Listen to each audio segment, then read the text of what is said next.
Hey guys, a few things. One, am recording this on photo booth on my MacBook because clearly I'm editing. All of my batteries are charging, so this is my, what I have. Secondly, I am here to let you know that if you haven't already seen, I posted another video like today. It is a full sort of explanation about my stance on Black Lives Matter. Um, if you want to, know where I stand on that, please go watch it. It's not an overly long video. I kind of explain why, but the main gist of it is, one, I feel like I need to still educate myself more to speak more on it. And two, I feel like I can't speak a lot about it because of my major and the career that I'm going into, because of the things that we are taught to limit ourselves speaking about on social media. So it's not an overly long video, but I do entirely explain my stance and sort of what I've been doing about it. But I still wanted to create a somewhat entertaining video this week as well. So this is clearly what this is. But if you want to provide me more information with like petitions and donations and like places for donations and stuff like that, you can either comment on this video or the other one. Either is fine. But I'm, looking for plenty of places to educate myself more and to help the Black community in any way that I can. But with that being said, let's go ahead and hop into this video.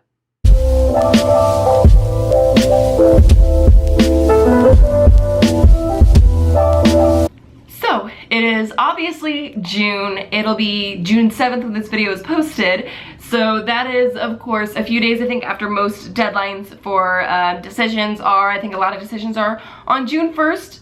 But a lot of you guys will be freshmen in college next year. And I think there was a lot of things that I kind of wish I knew before I went to college that I wish I would have watched videos like this about or talked to people about that I think could have made some of my college experience like more enjoyable. So I just wanted to film like little advice video, so hopefully you guys can get like the most out of your college experience and avoid some things that I did that I think didn't really help my college experience, or things that I wish I could do a little bit differently.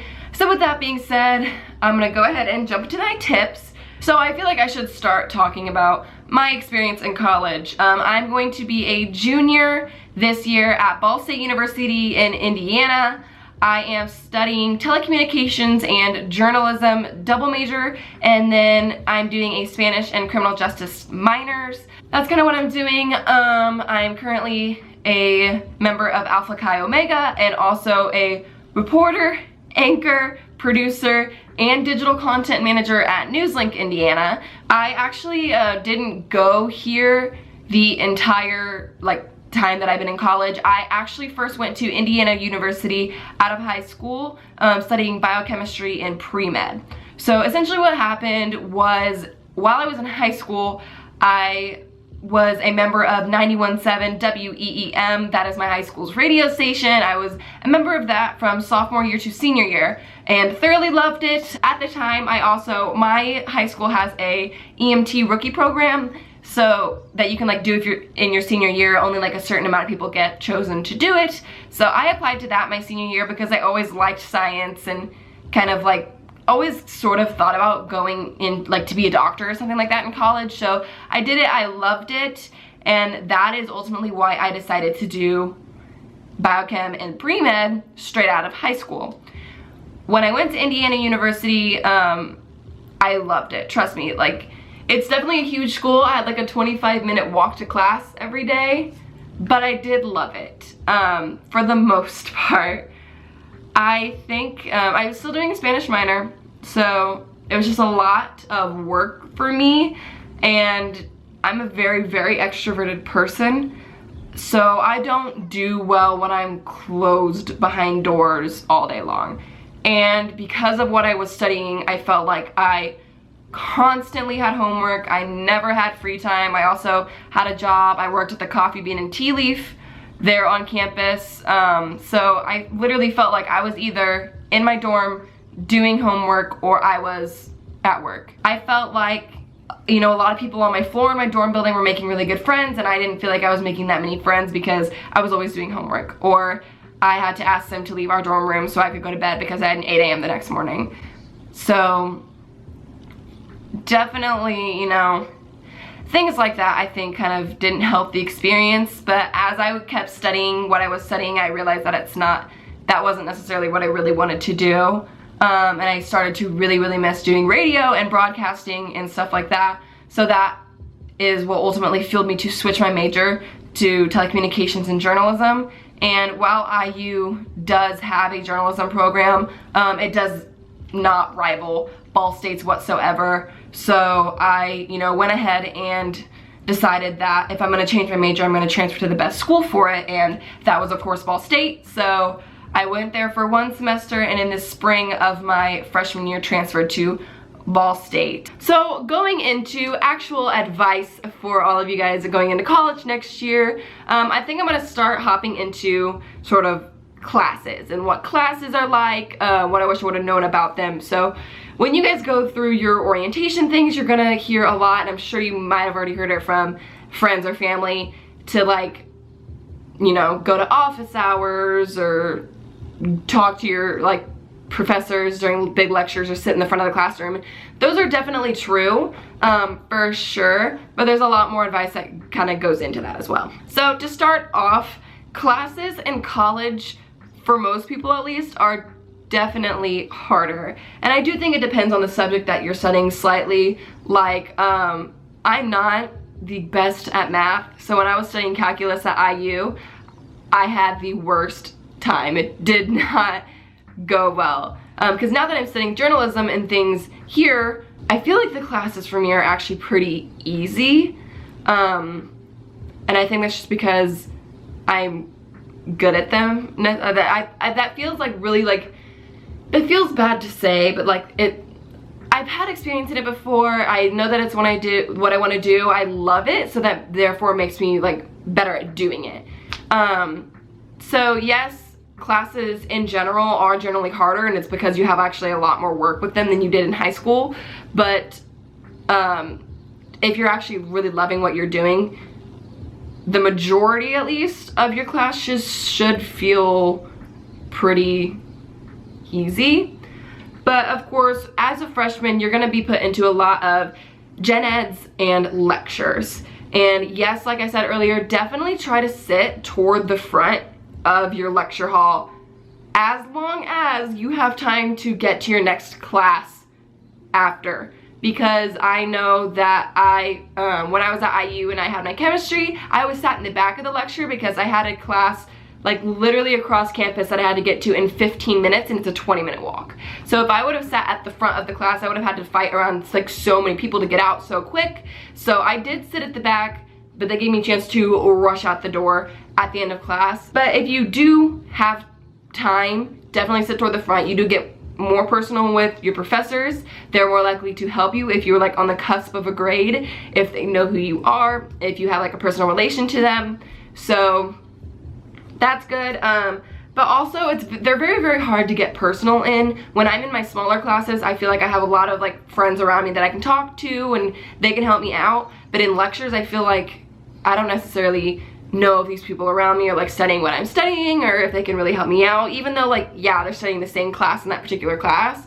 I don't know, it's weird. You don't feel like it's as personal.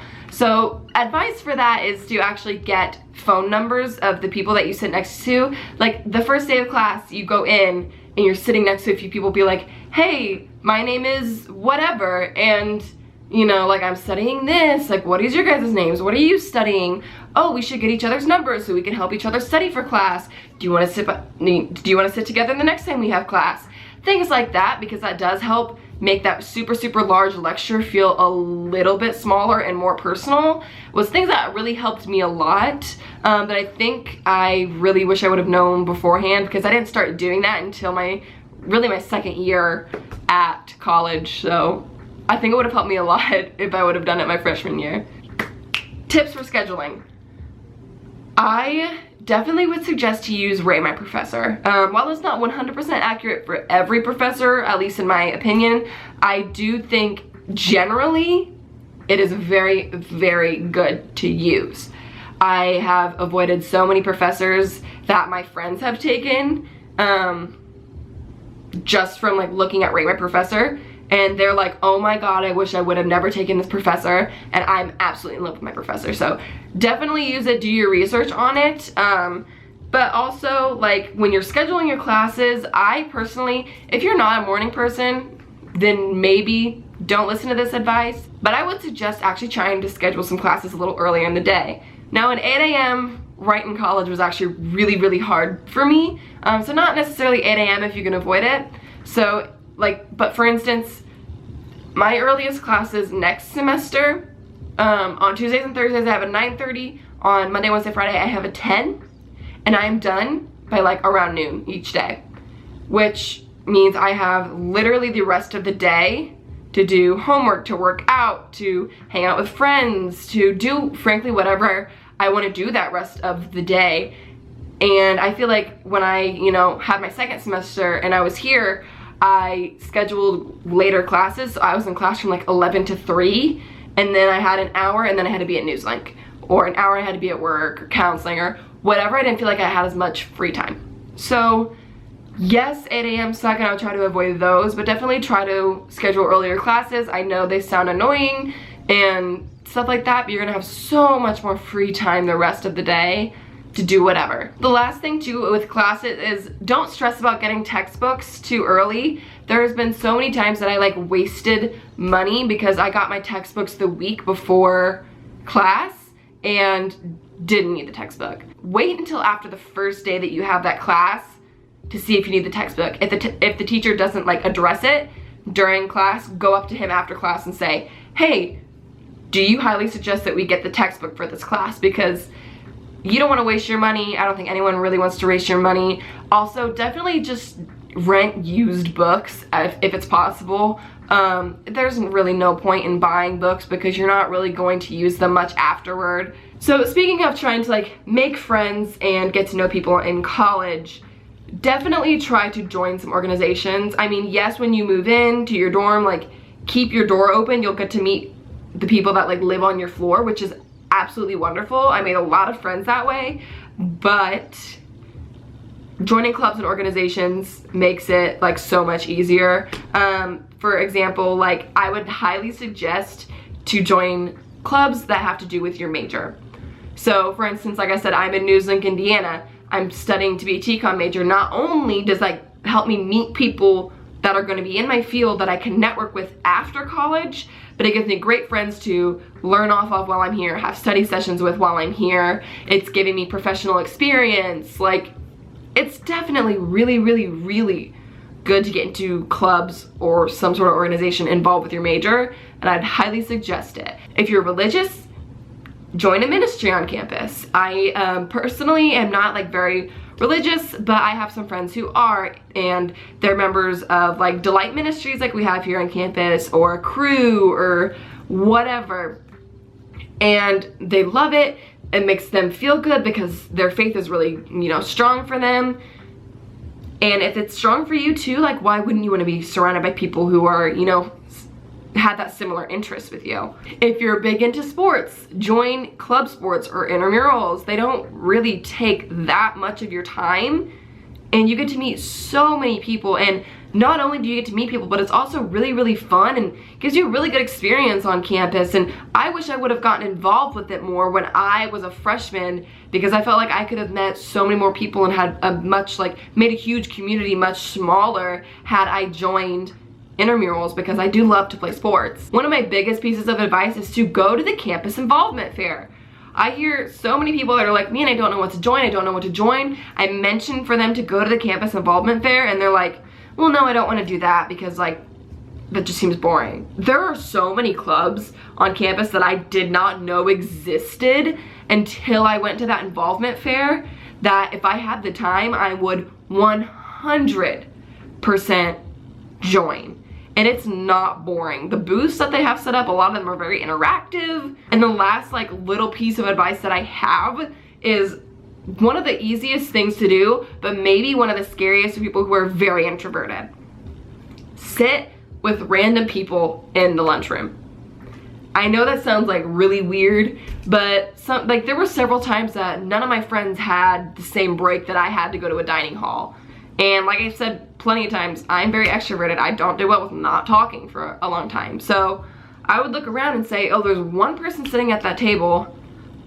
I'm gonna go see if I can sit on the other side of their table. So I'd walk over to them and I'd be like, hey, I'm Emily, I'm a freshman, do you care if I sit here? If they say yes, sit down at the table and be like, what's your name? What grade are you? What are you studying? The very simple conversations. I actually have a decent amount of friends that I met simply by sitting with them at the lunch table. Like, it seems like it's such a small thing and that you're not gonna get like a super meaningful relationship out of it, but I did. And you have no idea what could happen if you do it. So definitely just, at least for the first few weeks of classes, try it. So obviously I've mentioned multiple times that I am involved in Greek life, and there's a lot of advice that I could film on its own, but I will probably have another video completely like talking about like rush advice and sorority advice and stuff like that. Speaking of recruitment registration is open. It opened on June 1st. So if you're even thinking about it, do it, because if you do it and decide that you don't like it, you are always allowed to drop, and it is okay to drop, because sororities are absolutely amazing, but they are not for everyone, and that is okay. But if you are interested, at least like even in the slightest bit, sign up and at least try it. So some of my biggest advice for Greek life in general is do not use Greek ranks. It's a website that like you can look up your university and look at the sororities and fraternities and stuff, and they're ranked based off of popularity, and most of the time it's other Greek organizations bashing a Greek organization or whatever. Like, it's not usually people that are like, oh yeah, this is a really good organization. They're usually just, it's not accurate. I'll just put it that way. They're really not accurate. I had a lot of preformed opinions because I'm guilty. I looked at it before I went through recruitment, and I had a lot of preformed opinions about organizations that once I went into recruitment and actually talked to them, were complete opposites. Another big piece of advice is do not force yourself to rush your freshman year. I think a lot of girls force themselves to do it, force themselves to get involved, and then end up dropping the sorority a year later because they really like didn't have time in their schedule for it, or really didn't think they liked it. They just thought it might be a good way to meet people. I didn't rush until my sophomore year. And the earliest I was allowing myself to rush would have been the spring of my freshman year, because I didn't want to go into college and immediately be like, all right, I'm going to get in this huge organization that's going to take up a bunch of my time. Because I wanted to, you know, really actually get like settled into college, settled into my major, settled into all sorts of other things before I tried to, you know, force myself into this organization. And I'm really, really glad that I did it, because now I feel so much more like comfortable. I've gotten settled. I know how college works. I know the process. And I definitely just feel like it was better for me that way. So don't, if you don't think you're ready, if you want to have time to get into that experience, do it. Like, take your time. And you know, talking about Greek life, I do feel like I need to address the party situations with colleges.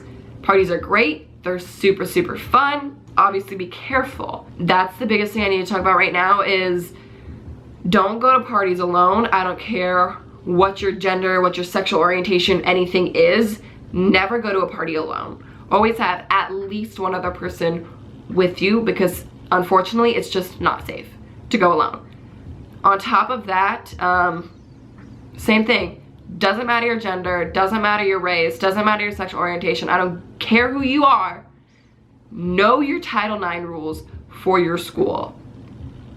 Unfortunately, sexual assault is a very, very big thing still on campuses and at campus parties. And you need to know the rules and the things you can take advantage of if it unfortunately happens to you. There's a lot of possible Title IX changes that are going to be happening soon that you need to make yourself aware of. So yes, like, it's great to read the student handbook for the entire university, but essentially you know like you need to know those Title IX rules like the back of your hand. So that was a lot of very hefty, large amounts of advice and information and stuff like that. But the last little bit of things I want to tell you is not as heavy. It's very lightweight. It's more about like the supplies. I've seen a lot of people go into their freshman year and they overstress about, oh my god, like I need this, I need this, I need this. No, like don't overstress about supplies. You'll figure it out as time goes on. Half the time people don't buy their supplies like as they go through college until like after the first day or first week of classes. Because that first week is usually pretty lax. So you don't really need to do it until after then. I know my freshman year I was guilty of it. I was like, oh, I need a notebook for this class and this class and this class. I need note cards for this and this and this and whatever. And like, it's great that I wanted to be prepared, but there's stuff that I bought for supplies that I thought I was gonna need, never used, ever in my life. So definitely don't overstress about it. That's the pretty general advice for that. Basic supplies though, if you are like me and you wanna get a little prepared before then, the basic supplies for college that I think you should get are a laptop, obviously. They're huge now, all over campus, you need a laptop. A planner is a big deal for me. It's the easiest way for you to keep track of your assignments and study sessions and things on campus and when to do them. So yeah, like definitely get a planner. It's great, like I said, for keeping track of those things and makes your life a lot more organized and stuff like that. The next is if you like to take physical notes like me, I like to take like actually physically write the notes down instead of typing them because I feel like it makes me memorize things easier. I would highly suggest you either get a physical like notebook or an iPad so you have that ability. If you do get a notebook, I would highly suggest that you like think about the amount that you want to get. I've actually never been through a full notebook for a class. I just feel like we don't take enough notes for that, and I'm one of those people who I don't like to have different sorts of classes in one notebook separated by tabs. If you like that, then fine, but I don't like to, so I feel like I always like waste a lot of paper. So definitely that's something to keep in mind. But if you can afford an iPad, probably get an iPad because it's also like less waste. And then also like get note cards. Quizlet and stuff is great, but I feel like having note cards and being forced to like write the things down on them, and you always have them to memorize if you don't have service or you don't have internet or whatever to be able to use Quizlet. So definitely get note cards, those are essential. And the last thing for me that I think is absolutely essential is highlighters. They're great ways to keep your notes organized, to like keep in mind like vocabulary words and which parts are the most important and stuff like that. I'll even sometimes write down like, oh, the exam is gonna be on this date, and highlight it with a color that I like don't use for my actual like notes in my notebook as well as in my planner, just because it keeps like track of things, you know, like easier. So like those are my basics for college. I'm thinking about possibly doing a like video talking about all sorts of supplies, not just the very like limited basics that I just talked about, but also talking about other things, what supplies I think are best for college. If you guys are interested in that, let me know at the little poll. But that is generally pretty much it for this video this week. If you guys liked it, make sure to like the video down below and subscribe. I'm going to be talking a lot about college, sororities, lifestyle. That's my channel, of course. So if you guys are into that, this channel is definitely for you, so subscribe to it. If you guys, like I said, have any like petitions, donation places to donate, like protest things to talk about, or have any more questions about college things, comment them down below. I answer every single comment, so if you have anything that you want to let me know about, definitely let me know in the comments down below. But other than that, that is it for the video this week, and I will see you guys next week. Yeah.